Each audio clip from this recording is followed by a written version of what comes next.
Bismillahirrahmanirrahim.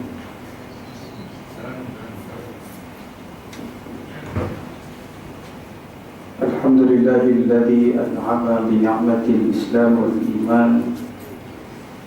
Asyhadu an la ilaha illallah wahdahu la syarika lah. Habibina wa syafi'ina wa dhukrina wa maulana Muhammad sallallahu alaihi wasallam. وبلغ الرسالة وأدى الأمانة ونصح الأمة وجاهد في الله حق جهاده. أشهد ونشهد أن لا إله إلا الله وحده لا شريك له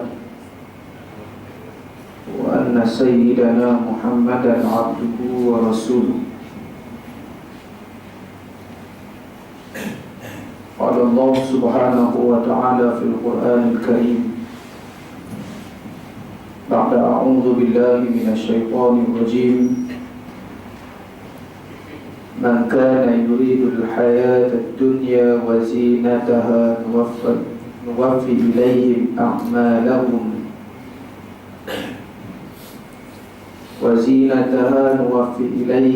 أعمالهم فيها وهم فيها لا يبخسون. أولئك الذين ليس لهم في الآخرة إلا النار وباطل ما كانوا يعملون. Barang sesiapa yang keadaan usahanya semata-mata berkehendakkan kehidupan dunia dan perhiasannya dengan tidak disaksikan sama oleh Al-Quran tentang sah batal halal haram, maka kami akan sempurnakan hasil usaha mereka di dunia sahaja, dan mereka tidak dikurangkan sedikit pun padanya. Mereka lah orang-orang yang tidak ada baginya pada hari akhirat kelak selain daripada azab neraka, dan pada hari itu gugurlah apa yang mereka lakukan di dunia, dan batallah apa yang telah mereka kerjakan. Surah Hud ayat 15 dan 16. Assalamualaikum warahmatullahi wabarakatuh. Muliakan tuan-tuan imam, pengurusi surau, seluruh ahli jabatan kuasa surau, muslimin, muslimat, ibu-ibu, bapa-bapa, abang-abang yang dirahmati Allah sekalian. Alhamdulillah, malam ini kita bersama lagi. Dan pada malam ini kita akan melihat beberapa golongan yang Allah Subhanahu wa ta'ala menolak akan alasan-alasan mereka. Dalam banyak golongan-golongan itu, kita hanya mengambil 4 golongan yang besar, yang mereka semua akan memberi alasan di hadapan Allah Subhanahu wa ta'ala, sedangkan alasan yang mereka berikan itu ditolak oleh Allah Subhanahu wa ta'ala. Moga-moga kita tak termasuk dalam 4 golongan yang kita akan tengok pada malam ini. Berkata Al-Faqih Abu Lais, kelak pada hari kiamat ada 4 golongan manusia yang datang bertemu dengan Allah Subhanahu wa ta'ala, lalu masing-masing mengemukakan alasan mengapa tidak beribadah kepada Allah, mengapa mereka kekurangan bekalan di hari akhirat. Tetapi alasan mereka itu tidak diterima Allah Subhanahu wa ta'ala. Golongan yang pertama, kata Al-Faqih Abu Lais, iaitulah orang kaya. dia mengemukakan alasan kepada Allah Subhanahu wa ta'ala di atas kekurangan bekalannya. Sesungguhnya aku adalah orang kaya semasa hidup di atas dunia dulu. Bekalan yang kurang ini sebab aku sibuk menguruskan hak-hak hartaku, sehingga aku tidak sempat mengabdikan diri kepadamu ya Allah. Itu alasan orang kaya akan bagi. Maka Allah Subhanahu wa ta'ala akan menjawab, sesungguhnya seorang hambaku yang namanya Sulaiman alaihissalam adalah raja di seluruh timur dan barat. Kita kenal Nabi Sulaiman. Maka Allah jawab apa? Sesungguhnya seorang hambaku yang namanya Sulaiman alaihissalam bukan sekadar kaya, tetapi merupakan raja di seluruh timur dan barat, tetapi dia tidak derhaka kepada aku. Nak jawab apa kita? Alasan yang diberi itu Allah jawab dengan Nabi Sulaiman lagi kaya daripada kamu, tetapi kenapa Nabi Sulaiman boleh bawa bekalan yang begitu banyak? Mengapa Nabi Sulaiman tidak disibukkan dengan harta-harta dia? Itu golongan yang pertama, orang yang kaya yang memberi alasan di hadapan Allah. Sesungguhnya alasan mereka tidak diterima oleh Allah Subhanahu wa ta'ala. Yang kedua, golongan yang melarat ataupun golongan fakir miskin, memberikan alasan kepada Allah Subhanahu wa ta'ala dengan kemiskinannya. Aku sibuk dalam mencari harta untuk aku menyuapkan rezeki ataupun makanan ke dalam perutku. Lalu Allah Subhanahu wa ta'ala bandingkannya dengan Nabi Isa alaihissalam. Nabi Isa pun hidup tak ada berkejaya macam kita. Nabi Isa tak ada harta, tak ada tanah banyak macam kita. Nabi Isa tak ada rumah besar macam kita. Maka Nabi Isa boleh mengabdikan diri kepada Allah Subhanahu wa ta'ala. Maka kenapa orang yang melarat ataupun orang yang fakir ini mereka memberikan alasan dengan kemiskinan mereka itu mereka tidak boleh mengabdikan diri kepada Allah Subhanahu wa ta'ala? Maka alasan yang mereka beri juga ditolak oleh Allah Subhanahu wa ta'ala. Golongan yang ketiga, hamba-hamba sahaya, orang yang bekerja di bawah, ada di atas dia tu ada bos, maknanya dia bekerja. Dulu hamba-hamba sahaya, sekarang ni pekerja-pekerja lah, kan? Semua nak kena dengar cakap bos. Dia beralasan untuk melayan tuannya ataupun memenuhi kehendak tuannya. Dia terpaksa memenuhi kehendak tuannya daripada memenuhi kehendak Allah Subhanahu wa ta'ala. Maka sebab tu dia tak boleh untuk memenuhi kehendak Allah, sebab dia kena penuhi kehendak tuannya. Lalu Allah Subhanahu wa ta'ala bandingkan dengan Nabi Yusuf alaihissalam. Nabi Yusuf, kita semua sedia maklum bahawa kisah Nabi Yusuf diperhambakan atas khianat yang dibuat oleh abang-abangnya. Maka Nabi Yusuf akhirnya menjadi hamba. Betul? Tetapi kenapa Nabi Yusuf boleh meletakkan ketaatan Allah Subhanahu wa ta'ala di atas kehendak Tuhan? Dan yang keempat, golongan yang alasan mereka ditolak oleh Allah Subhanahu wa ta'ala ni orang-orang yang sakit. Ni banyak mana? Ni kita. Ni kita. Kita tak jadi hamba sahaya, kita semua pakat bos belakang. Kita tak hidup merempat. Nak kata kaya pun tak kaya mana. Maknanya tiga golongan yang kita sebut di atas tu tak berapa nak kena kat kita. Ni hak bawah sekali ni, golongan yang keempat ni memang kena. Orang yang sakit, dia memberi alasan dengan penyakitnya tu dia tak boleh main surau. Macam tu lah. Mai surau tu saya tambah lah. Maknanya tak boleh nak beribadah kepada Allah. Dia kata lah tak boleh mai surau dah, kaki tak kuat dah, lutut tak kuat nak jalan dah, dia kata. Tuan-tuan boleh pergi tengok lah, tuan-tuan dekat dengan hospital Kelang ni, pergi tengok lah di hospital Kelang tu berapa banyak bila masuk waktu tak sembahyang. Kami di Tanjung Karang ada hospital juga. Tanjung Karang kami buat rakan hospital, NGO rakan hospital kami buat. Kami ada shift untuk masuk ke dalam hospital waktu-waktu sembahyang, nak bantu orang ambil wudu.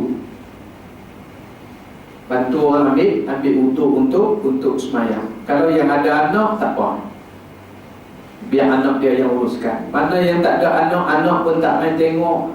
Mak sakit, ayah sakit seminggu, tak main tengok. Ataupun dia tidak prihatin tentang ni ibadah mak dia, ayah dia di hospital. Mak tak boleh makan, ayah tak boleh bangun nak ambil wudu, anak tak prihatin. Anak tidak mempunyai jiwa yang besar, ataupun mempunyai kaya jiwa yang Nabi sebut wa ja'ala ghina fi qalbi, yang Allah hanya akan campakkan kekayaan pada jiwa-jiwa manusia, iaitulah golongan yang dalam hati mereka hanya ada akhirat. Wa man kanatil akhirah niyyata, dalam hati ni hanya ada akhirat. Golongan ni Allah akan campakkan kekayaan dalam jiwa mereka. Wa ja'ala ghinahu fi qalbi, dan wa'atathu dunya wa hiya raghimah. Kita dah sebut dah bulan bila kita baca hadis tu. Wa'atathu dunya wa hiya raghimah, Allah datangkan dunia kepada mereka, tetapi mereka sudah tidak berkehendak akan dunia. Siapa mereka? Ni yang Allah campakkan kaya pada hati mereka. Sebab tu kalau anak kita kaya harta saja, kalau tidak kaya pada hatinya, kalau kita sakit, anak kita tak boleh. Dia boleh bayar bil hospital, tapi dia tak boleh balik main bantu kita untuk ambil wudu. Sebab apa? Anaknya hanya kaya harta, tetapi tidak kaya hati.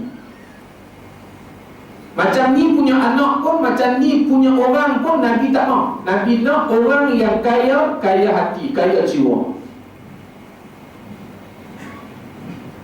Maka orang yang beralasan, orang yang sakit memberi alasan kepada Allah Subhanahu Wa Taala, mereka tidak boleh banyak, ataupun dia ni daripada beranak sakit, ataupun bila dia dapat hidayah tu sakit. Memang masa muda nak enjoy kan. Bila mai umur 40 baru nak kenal surau, baru nak kenal majlis ilmu, waktu tu lutut dah tak kuat.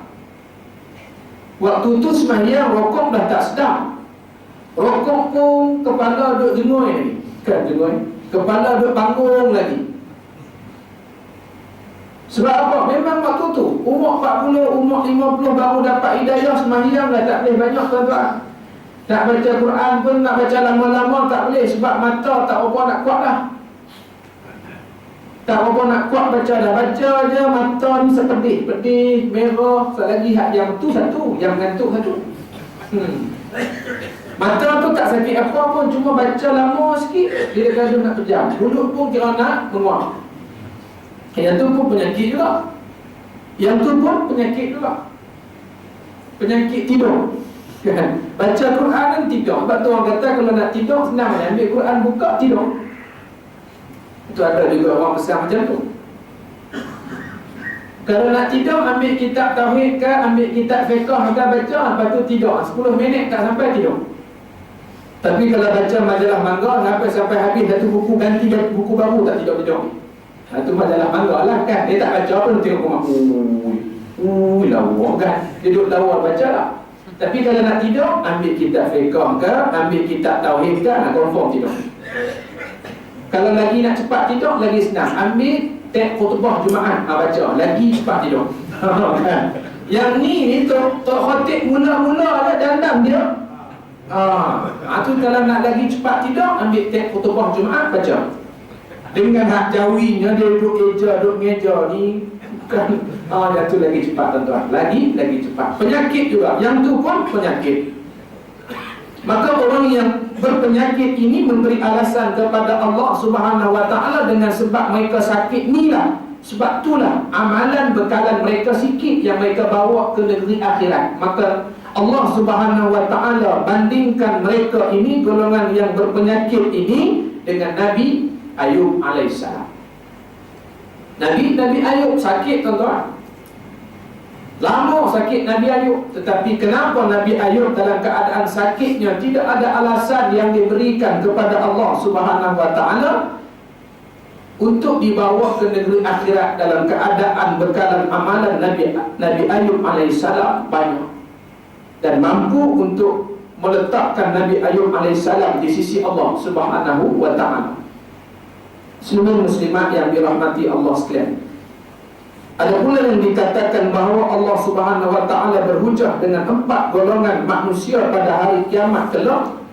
Seperti mana tadi juga terhadap orang kaya, Allah berhujah dengan pribadi Nabi Sulaiman alaihissalam. Orang yang kaya berkata, Tuhanku, ya Allah, dulu aku adalah orang yang kaya masa hidup atas dunia.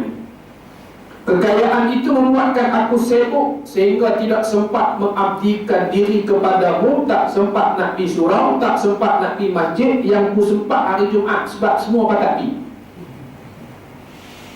Bukan sebab wajib tak, sebab semua pakat pergi. Kalau tak pergi, saya lagi duduk minum di kedai, orang kata, dia ni tak sembahyang Jumaat, jadi aku pergi juga. Aku pergi juga sebab takut orang kata. Maka Allah Subhanahu wa taala berfirman, kamu belum sekaya Nabi Sulaiman, kamu belum sekaya hamba-Ku yang namanya Sulaiman alaihissalam. Tetapi kekayaan tidak menghalang hamba Aku itu mengabdikan diri kepadamu, kepadaku, kata Allah. Hang tak sekaya Nabi Sulaiman. Nabi Sulaiman lagi kaya daripada hang. Tak sibuk pun. Hang baru banyak tu kaya, dah sibuk dah. Kalaulah sekaya Nabi Sulaiman, tak tahu jadi apa. Dengan Allah boleh tak kenal. Asalnya mana?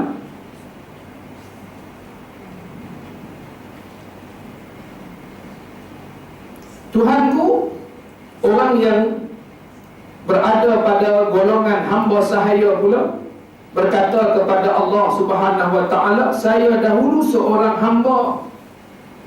Saya dulu kerja makan gaji. Macam tu kan. Kerja makan gaji. Lah hamba tak ada, tuan-tuan. Lah kita kira apa? Makan gaji lah. Ni banyak orang bagi alasan ni. Dia tak semayang sebab bos tak pergi semayang. Ada tak ada? Ada. Banyak soalan yang tanya pada kita, ustaz macam mana ni? Saya kerja kat 14 tahun tak semayang. Di Zuhur, Asar tak semayang, ustaz. Kita kata Allahu Akbar, 14 tahun. 14 tahun bekerja tanpa mengabdi diri pada Allah ataupun saja-saja tinggal. Saja tinggal itu. Dia membesarkan arahan bos dia, membesarkan arahan majikannya daripada menuruti perintah Allah Subhanahu wa taala. Ulama kata kalau macam itulah keadaan dia, kena berhenti kerja tu.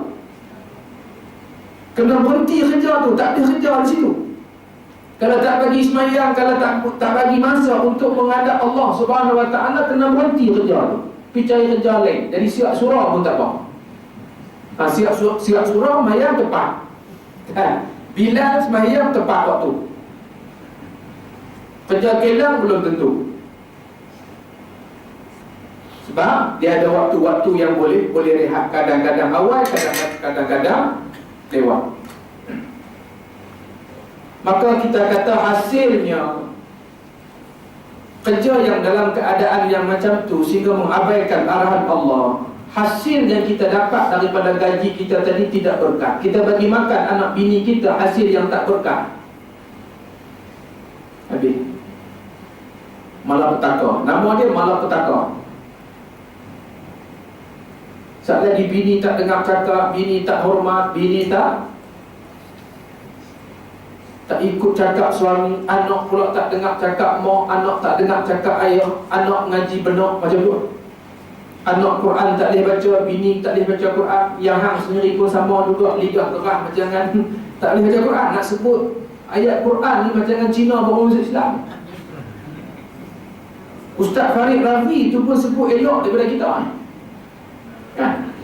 Ustaz Farid Rafi cuba tengok baca Quran sedap macam Arab, tapi tengok macam India kan. bangsa yang bukan nak baca Arab ni bunyi macam dengan India baru masuk Islam. Ni lidah Allah sukarkan untuk menyebut ayat-ayat Allah Subhanahu wa ta'ala.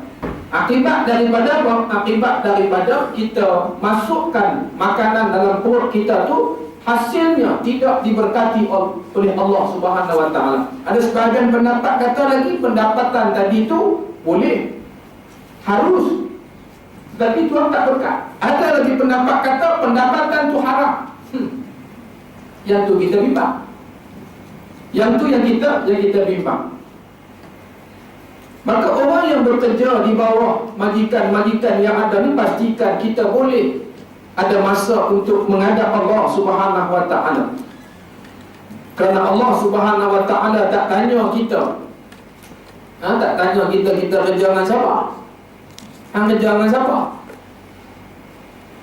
Yang kamu kena dengar majikan ke kamu kena dengar aku, kata Allah Subhanahu wa ta'ala. Kita nak jawab apa? Tak tahu nak jawab. Sama ada nak ikut cakap bos ke, nak ikut cakap Allah Subhanahu wa ta'ala. Ada orang keluh sama itu. Kita tanya nak dengar cakap Allah kan, nak kena dengar cakap majikan ke? Diam seketika. Dia keluh. Sedangkan orang yang iman kuat dalam diri dia, apabila orang tanya macam tu, dia boleh jawab terus. Dia kata apa? Mesti kena ikut ataupun kena dengar cakap Allah Subhanahu wa ta'ala. Lalu oleh sebab yang demikian, jangan kita termasuk dalam golongan hamba sahaya ataupun bekerja di bawah majikan-majikan yang kita nanti akan juga memberi alasan di hadapan Allah Subhanahu wa ta'ala. Yang sebab amalan kebajikan yang sikit ni disebabkan dengan kita bekerja di bawah telunjuk orang. Muslimin muslimat yang dirahmati Allah sekalian. Dia kata kepada Allah, wahai Tuhanku, saya dulu seorang hamba dan diperbudakkan sehingga menghalangiku daripada mengabdikan diri kepadamu. Maka Allah Subhanahu wa ta'ala menjawab, sesungguhnya Yusuf tidak sampai terhalang diperbudakkan terhadap dirinya sendiri dari pengabdiannya kepada aku, kata Allah. Nabi Yusuf.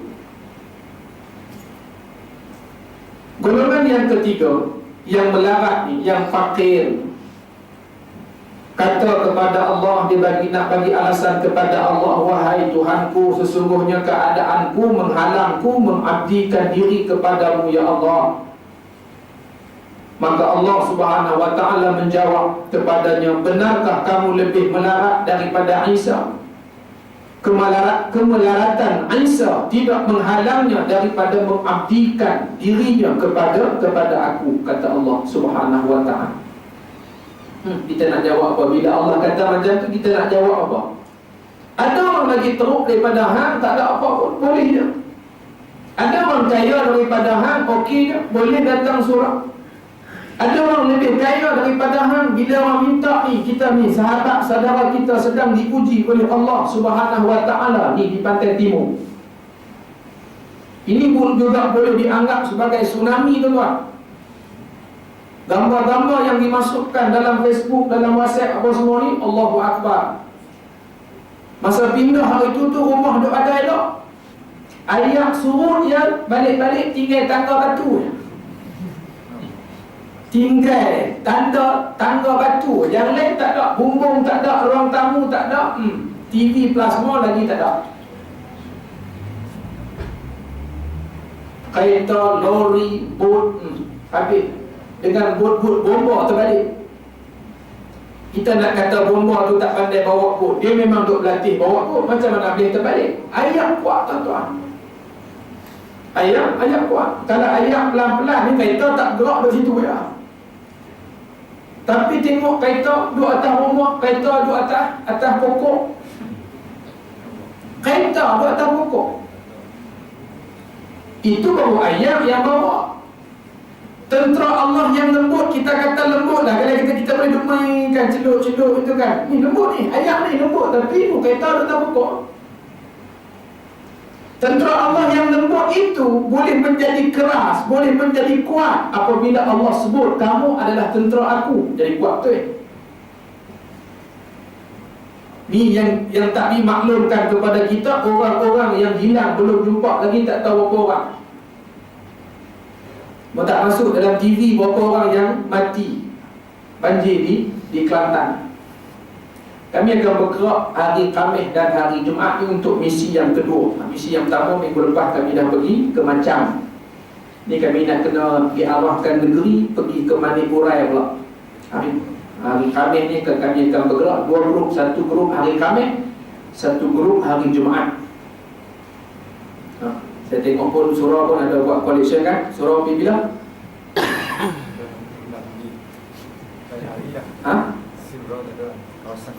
Kawasan duit. Saya ingat saya nak buat collection juga malam, tapi tengok sini pun buat collection juga. Tapi kalau nak bagi pun boleh juga. Kan? Sebab sekarang ni yang perlu makanan tu jangan makanan berah-berah pun tak boleh habis sebab tak boleh nak masak lagi. Gas pun hilang, tong gas hilang. Tong gas tu kalau kita nak tanggung pun kira kena guna riang juga kan. Kena guna riang ni apa dia orang nak sebut kan? Kena guna kudrat juga lah. Kan, kudrat. Riang ni orang Kedah panggil, di sini panggil kena guna kudrat juga, kekuatan. Tapi hilang habis tong gas tu. Jadi kena bagi makanan-makanan segera ni, roti-roti. Lepas tu baju sekolah. Baju sekolah, kita kata kita bagi duit dia beli. Nak pergi beli mana? Kedai pun tenggelam. Kedai pun tenggelam, dia nak pergi beli di mana? Jadi kita kena bawa. Kita kena bawa pergi baju-baju ni. Jadi kami dah bincang dengan Gedung Halim di Tanjung Karang tu. Dia kata bawa mai, borong semua. Saya kira nak habis stok bagi. Yang mana yang rugi tu kira satu bahagian saya yang terima, dia kata. Tentu. Kalau yang ni pun nak dibeli pun boleh dibeli Tanjung Karang. Cumanya yang dapat murah untuk mangsa banjir saja. Kalau nak beli untuk anak sendiri, tu dah. Untuk mangsa banjir saja dapat less, dapat diskaun.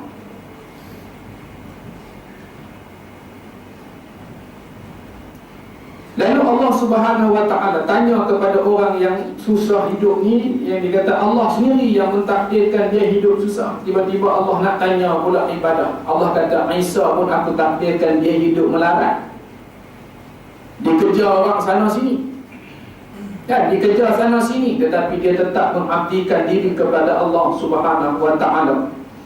Jadi pada hari kiamat kelak tiada seorang pun yang ada alasan di sisi Allah Subhanahu Wa Taala mengapa mereka tidak dapat mengabdikan diri kepada Allah Subhanahu Wa Taala. Tuan-tuan, kita memang kita baca malam ni, kita pun tak ada alasan nak bagi pada Allah. Kita nak kata kita tak dengar pun arahan ni. Allah tanya, alam takun ayati tutla alaikum fakuntum biha tukazzibun, kata Allah. Tidakkah kamu dibacakan ayat aku kepada, tidakkah kamu dulu telah dibacakan ayat aku kepada kamu? Allah tanya. Tentu kita nak jawab, tak ada orang baca aku. Lah, hidup punya lama tak ada orang baca Quran. Tak ada orang. Confirm hang tak pergi kuliah. Macam tu kan. Jawapan dia macam tu lah. Confirm hang tak pergi kuliah kalau macam tu. Hidup 60 tahun tak ada orang dengar, tak ada dengar langsung ayat-ayat macam ni. Jadi nak bagi alasan apa? Tak ada alasan yang kita nak bagi. Allah kata kecuali fakuntum biha tukazibun, kecuali kamu ni mendustakan ayat aku. Maknanya orang yang mendustakan ayat Allah ni, dia bila dengar ayat tu dia tak peduli. Ni orang yang dusta. Bukan kata dia pembohong, dia baca ayat tu dia konak kat lain. Tak. Yang tu memang pembohong lah. Ada orang dia salah faham kata bohong ni konak, kencing kan. Kencing lah. Itu bahasa anak muda lah. Bahasa anak-anak muda. Kencing kuat kan. Dia faham macam tu. Padahal orang yang apabila dibacakan ayat padanya dan dia pun faham huraian ayat tu, maka dia balik, dia tak peduli. Maka itu juga termasuk dalam golongan orang yang mendustakan ayat Allah Subhanahu Wa Taala. Kata Nabi SAW, manusia yang paling pintar ialah yang banyak mengingati mati. Orang yang paling bijak, orang yang paling cerdik, orang yang paling pintar, kata Nabi, ialah orang yang paling banyak ingat mati, bukan orang paling banyak gaji. Kita faham orang yang banyak gaji ni dulu dia mengaji cerdik ni, kan kita kata dia ni mengaji pandai ni, cerdik, sebab tu gaji dia banyak. Sekarang ni nak kata gaji banyak, tak perlu gaji cerdik, hang pandai mengampu gaji banyak. Tidak tak? Pandai mengampu gaji banyak. Tengok SPM dia, tapi dia mengampu ni tak tahu gaji tu dia. Tengok pakai apa? Alphard. Jadi Nabi kata orang yang pintar, orang yang bijak, orang yang cerdik ni orang yang banyak padanya mengingat akan mati. Dan yang paling hebat persediaan untuk menghadapinya. Ini orang yang hebat. Ataupun orang yang bijak, dia banyak menyediakan persediaan, persiapan untuk dia mati. Kita nak mati bila tuan? Yang tak sedia ini, kita nak mati bila? Lambat dia. Kita nak mati lambat dia, 20 tahun lagi. Yang tak siap ni, Imam Ghazali kata, aku hairan melihat orang yang banyak ketawa, sedangkan pada ketika itu kain kapannya sedang disediakan. Imam Ghazali kata, tah yang hidup gelap kuat tu, masa tu lah orang duk sedia kain kapan kat dia. Orang yang banyak gelak kan, gelak ya Allah, tak ada apa-apa pun gelak. Kalau tengok Maharaja Lawak gelak mana gelak? Tak lawak pun. Maharaja Lawak mega, nama pun mega, tak lawak mana pun. Tu kan dia punya gelak tak tahu. Kita kalau kita nak pergi Mekah tuan-tuan, nak pergi Mekah, nama naik tabung haji hantar surat kata nama tahun ni naik pergi haji. Bang, jom pergi Langkawi. Jom. Suami dia pergi Langkawi. Suami dia tanya apa? Nak pergi beli beg.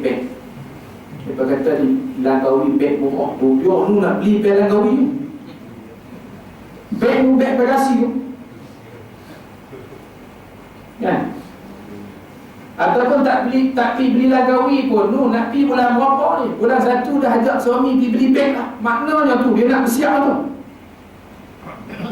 Beli beg bawa balik, lepas tu pergi carilah macam-macam ni, slipernya dengan macam-macam lah yang nak guna di Mekah. Beruh gigi, ubat gigi, bubuh siap-siap lah ni. Ni saya punya, ni abang punya lah. Agaknya tu, dia sedia. Buat apa dia beli? Di rumah pun ada. Bukan nak pakai love tak, nak pakai di sana. Maknanya apa dia? Persiapan untuk dipakai di tanah Arab. Lagi 3 bulan siap, penuh beg. Satu beg penuh, satu lagi beg kosong. Satu lagi beg kosong. Apa nak balik nanti nak isi.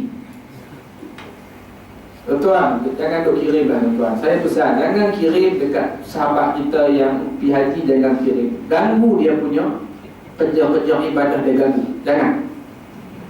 Tambah-tambah pula kali pertama nak pergi haji, jangan duk pesan macam-macam. Kita pun pesan bagi tahu kat anak-anak, ni ayah pergi ni, ayah tak pergi apa, cakap nak beli jubah ni kedai Jalan India, Masjid India apa dah? Kan?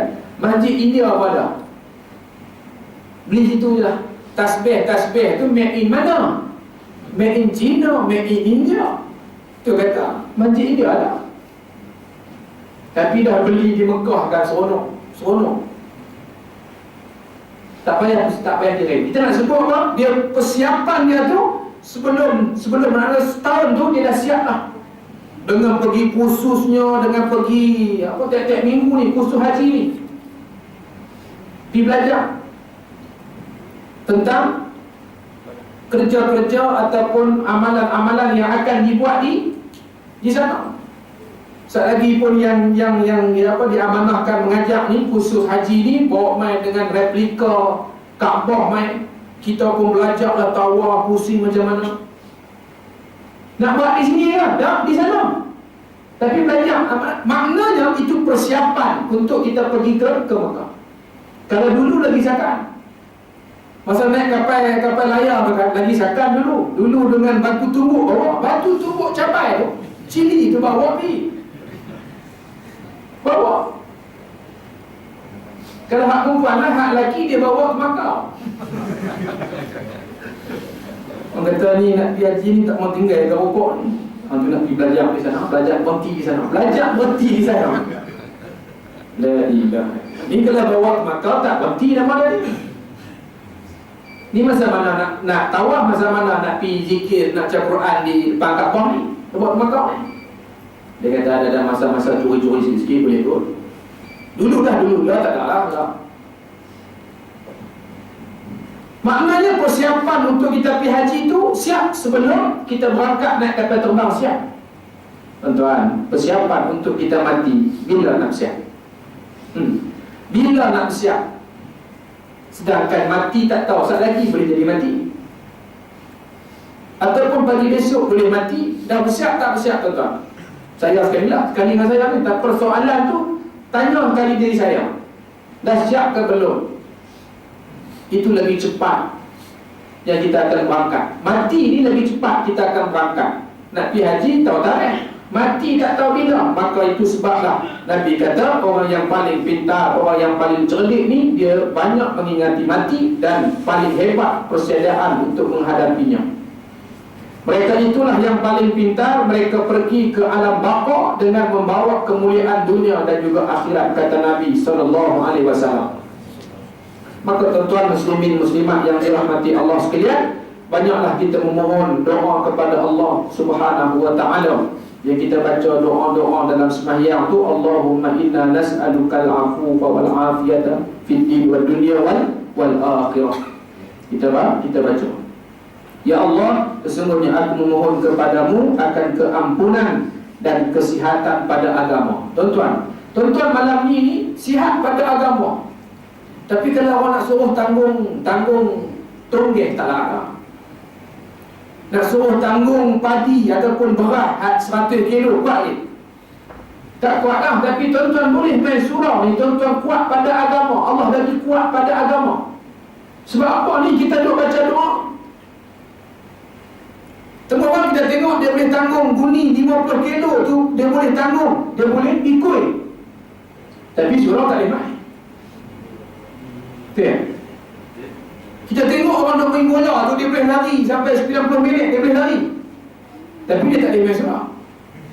Dia kuat pada batang tubuh, tapi dia tidak kuat pada agama. Kita ni Allah bagi kuat pada agama, tapi kalau nak suruh lari, bukan kata 90 minit, bukan kata 45 minit, 10 minit pun lidah terpusat.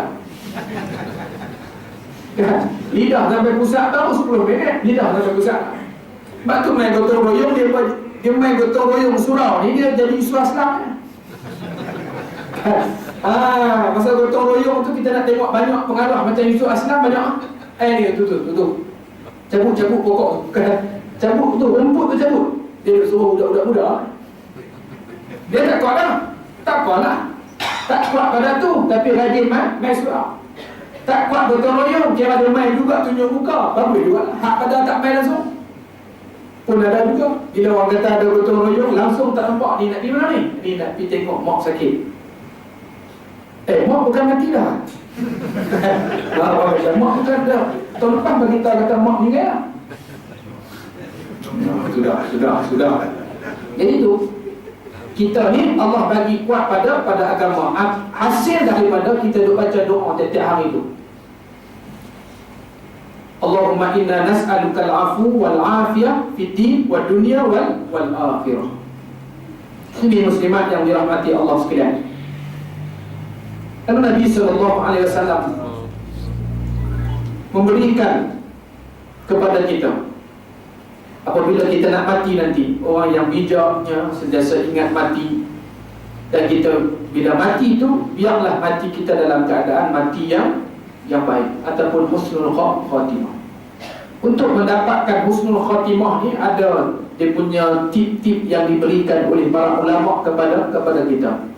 Orang yang nak mati dengan keadaan baik ni, dia yang pertama dia mesti banyak bersedekah.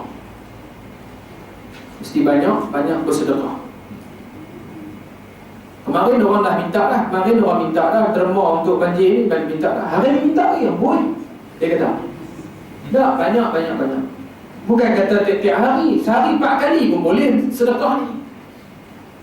Cuma sembahyang tak boleh, subuh dah buat dah, tak boleh tambah kata dia. Semayang tak boleh banyak. Subuh 2 rakaat je. Habis 2 rakaat sekali tambah semayang apa ni? Subuh lagi. Mana boleh? Tak boleh. Tapi kalau sedekah boleh. Lepas sedekah lagi. Selepas sedekah lagi boleh, tak ada masalah. Semalam dah sedekah, hari ni sedekah pun boleh. Saya dah bagi kat surau dah. Ni ustaz dah minta pula. Boleh. Bagi kat surau pun boleh, kat saya pun boleh balik. Jangan buat banyak sangat dalam tabung.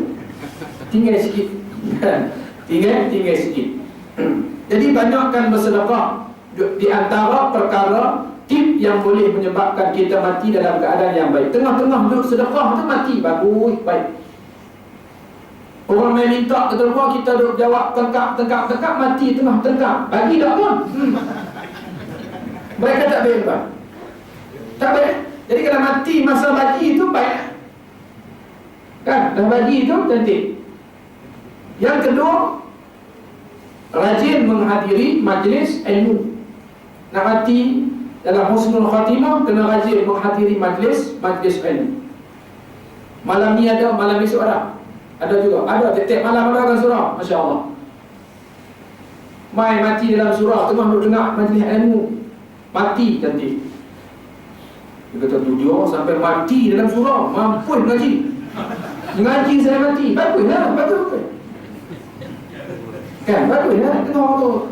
Yang orang yang jenis tak suka majlis ilmu, dia kata, ya Allah, mati sampai ni, mengaji sampai mati. Teruk dia kata. Jadi rajin menghadiri majlis ilmu. Dalam kita menghadiri majlis ilmu, satu hari Allah nak takdirkan kita mati. Sebab apa? Dalam hari yang kita ada tu tak ada, kita tak menghadiri majlis ilmu. Kita hadir je. Pagi kita pergi kuliah duha di mana ada. Selepas asar kita kata masjid ni ada kuliah. Selepas asar kita pergi semayang di masjid tu. Maghrib balik surau kita ada. Lepas isyak ada pula. Surau mana? Di Puncak Alam. Selepas isyak ada kuliah. Lepas maghrib ada, selepas isyak ada. Jenuh. Kan jenuh apa? Jenuh ustaz. Kan? Jenuh. Lepas maghrib, lepas isyak kena ada lagi. Ustaz lain lah, ustaz lain. Saya kuliah di Tanjung Karang, lepas isyak nak kena ada di Puncak Alam. Bayangkan, 1.7 aku bawa. Lata tu kan nasib baik ada tu. Kalau tak ada tu lah pakai aku tak jumpa orang. Yang ketiga, tipnya untuk kita mendapat husnul khatimah, berusaha didik anak menjadi anak yang saleh dan juga anak yang soleh. Usaha tuan-tuan, didik anak kita menjadi anak yang saleh dan juga yang soleh. Setengah ibu bapa, memang semua ibu, bukan kata setengah, ramai ibu bapa yang didik anak. Didik anak, bagi jadi anak tu bagi dengar cakap dia. Maka dia pun ajaklah setiap perkara yang baik, dia pun ajak. Abang buat macam ni, buat macam ni. Macam ni tak elok abang, kena abang buat macam ni. Abang jangan isap rokok. Kan? Dia kata isap rokok ni tak baik bang, tapi ayah isap rokok. Boleh dia ajak? Boleh dia kan? Abang jangan isap rokok. Ayah tak suka abang isap rokok, tapi ayah isap rokok. Boleh tak? Itu pun satu juga. Itu pun satu juga. Abang nak makan kena baca doa. Ayah makan tak baca doa. Ayah makan tak baca doa, mak makan tak baca doa. Maka kita berusaha diri kita, didik diri kita, dan juga berusaha didik anak kita menjadi anak yang soleh dan juga anak yang solehah. Dalam kita berusaha tu, dalam hati kita ikhlas kerana Allah Ta'ala didik anak ni supaya anak kita taat pada Allah Subhanahu Wa Ta'ala. Anak yang taat pada Allah, insya-Allah otomatik dia akan taat pada ibu ayah. Tapi setengah ibu bapa dia berusaha supaya anak dia taat pada dia tak ajak supaya anak dia taat ke Allah. Yang ni payah. Yang ni payah. Dia nak kena buat dua kerja. Dia kata sekolah ajak anak saya taat pada Allah, saya ajak anak saya taat pada saya sudah. Banyak kerja nak kena buat, anak pun jadi serabut, maka lah kali ayah pun dia lawan, Allah memang. Jadi kita nak mudah tuan-tuan, ajar anak kita supaya dia takut pada Allah, dia taat pada Allah. Allah akan campakkan dalam hatinya hati yang baik untuk mentaati kedua ibu bapa. Yang keempat, menjaga masa sekurang-kurangnya. Dalam 24 jam yang kita ada ni, sehari semalam, sekurang-kurangnya 20 jam untuk ibadah. Kurang tu, sekurang-kurangnya 20 jam. Macam mana? Okey, saya tulis 20 jam. Tak boleh. Kita kata mana boleh Ustaz, saya kerja pun berapa jam lah. Kalau dia faham, kerja tu pun ibadah. Kan? Kalau kita faham lah, kerja tu pun ibadah. Maknanya ibadah tu yang kita sebut lah 20 jam untuk ibadah. Tidur pun ibadah. Nak apa lagi? Nabi kata tidur pun ibadah. Tapi kalau tidur pun sampai tak semayang, itu bukan ibadah, yang tu haram jadah namanya. Tiap-tiap hari tidur, semayang tak. Telajak Zuhur, telajak Asar, bangkit bila? Nak bangun dekat-dekat maghrib, Asar tak semayang. Assalamualaikum warahmatullahi, Assalamualaikum warahmatullahi. Orang dengar azan maghrib. Oh, selamat dia dah. Selamat dah. Tiap-tiap hari macam tu. Yang tu bukan selamat. Tak selamat nama dia. Hari-hari dekat-dekat nak masuk maghrib baru selesai semayang asar, tu tak selamat nama dia. Maka 20 jam tu kalau kita faham apa sahaja yang kita buat ibadah, maka kita akan dapat ibadah. Tapi kalau kita tak faham dan kita buat banyak perkara yang kita buat siang hari ataupun malam hari itu sebagai ibadah, maka kita tak akan dapat 20 jam sekurang-kurangnya dalam ibadah. Dia bekerja mengelat. Masuk pukul 7.30, dia telefon kawan, "Hang tolong pan sekat sah. Aku nak kena roti canai dah." Kan? Aku tak sarapan lagi ni, bini bangkit lauk lambat pula hari ni. Jadi dia tak sempat buat sarapan, jadi aku nak singgah sat kedai mamak, berkenal dulu, hang tolong pan sekat. Dia sampai pukul 8. Kan? Masuk kerja 7.30. Tapi dia sampai pukul 8. Bos tengok pan sekat dia 7.30, bagus, tepat. Tapi dia mengelak. Adakah ibadah? Tak. Jadi itu kata ibadahnya bila bos tetapkan waktu tu, kita sampai waktu tu dan kita jujur. Kalau lambat pun kita kata kita lambat, itu ibadah namanya. Tapi ada pula penipuan yang ada, pengelatan. Betul? Dia punya pengelatan, tak tahu lah tidak betul. Jadi yang kau faham sudah lah. Kan pengelat yang ada tu, maka sudah tidak menjadi lagi ibadah. Maka tidak akan cukup sehari semalam 20 jam. Jadi insya-Allah kita faham apa yang kita buat semuanya ibadah. Kita buat tu semuanya ibadah. Tidur kita ibadah, diam kita ibadah, bercakap kita ibadah. Maknanya semua ibadah. Tapi kalau bercakap pun duk maki dah, tu bukan ibadah. Dia tak jadi ibadah, dah kurang dah. Jam yang kita peruntukkan ataupun yang ulama peruntukkan 20 jam tu akan kurang. Jadi 15 jam pun kira okey lah. Tidak, 2 jam yang ibadah. Tu pun hitung semua, campur semua hak semayang 5 waktu tu 2 jam. Tu kira okey 2 jam tu. Ada orang sejam pun tak ada ibadah. Yang lain semua malah nak ulang lagi. Jadi kalau kita boleh peruntukkan sehari semalam 20 jam lah, insya-Allah kita boleh mati dalam keadaan husnul khatimah. Yang kelima, menjaga anggota daripada berbuat maksiat. Boleh jaga anggota kita, insya-Allah baik. Kita akan jadi manusia yang baik. Bila jadi baik, mati pun baik.